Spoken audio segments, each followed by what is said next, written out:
I've listened to enough rubbish from you. We are all now part of Modi's nation. You have no business making a personal attack on any of my panelists. Look at this. It's all saffron. It was a fantastic speech. Thank you. There was a lot of humor. Is India's media facing a credibility crisis? Let's take a look. In February last year in Kashmir, a deadly terrorist attack killed 40 Indian soldiers. This is how the media reacted. Biggest ever attack on our Indian forces in Kashmir. Not condemnation, we want revenge. There has to be a four-front war against Pakistan. Shut them down. No visa, no cricket. The narrative quickly turned into a call for war against Pakistan. हम आपको बताएंगे कि हिंदुस्तान के पास आखिर विकल्प क्या है, क्या कर सकता है इंडिया अगर पाकिस्तान से हमें बदला लेना है। बहुत सारे लोग ये कह रहे हैं कि अब भारत को युद्ध शुरू कर देना चाहिए। युद्ध शुरू हो चुका है। India has struck Pakistan and we have struck them hard. And most importantly, we have struck them straight in the face. It's not just Kashmir. In June, the government froze state advertising to several newspaper groups, something senior executives at the papers claim was in retaliation to reports they published that criticised the government. We are supposed to question the people in power. But what has happened in the past 5.5 years is that the media has become a stooge of the ruling government. They have stopped questioning the ruling government, and to make matters worse, they have been propagating the divisive and even the negative agenda of the ruling party. A string of high-profile resignations at ABP News last year laid bare the extent of the pressure journalists are under. You would say something on air, as an anchor or as a journalist, or if you wrote something on Twitter, they would kind of pressurize you in different ways. There was a person called Nripendra Mishra in the Prime Minister's office, and he would actually make calls to the proprietors, to the editors, and of course, point out something that the government was not very comfortable about.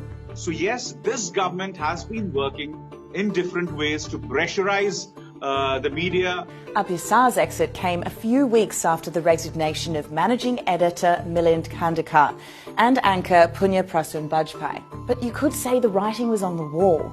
In 2018, when ABP called out Modi for a claim he made that farmers were doubling their income as a result of his policies. और पहले की तुलना में आय कितनी बढ़ गई आपकी? अभी 2 गुनी हो गई है सर। अच्छा, और जो महिलाएं आपके साथ काम कर रही हैं, उनकी आय भी बढ़ गई होगी? जी sir.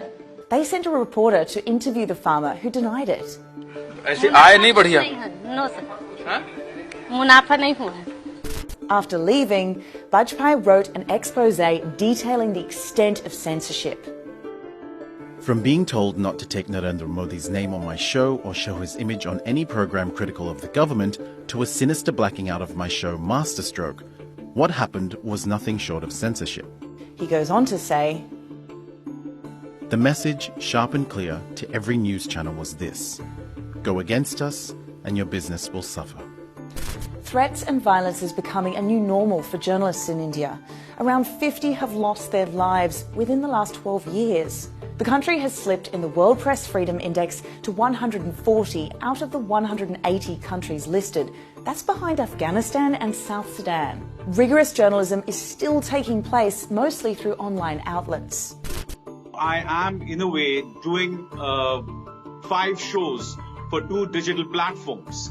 Because digital platforms, the kind that I work for, one is called NewsClick and the second one is called HW News. And even other digital platforms, whether it's The Wire, whether it's The Quint, they are the ones who are doing actual journalism. As I said, mainstream news channels, whether news papers or TV news channels, are under a lot of pressure from the ruling government. But a lack of viable funding models means the future of these portals hang in the balance. And with a deficit of critical voices to hold the powers that be accountable, there's plenty at stake.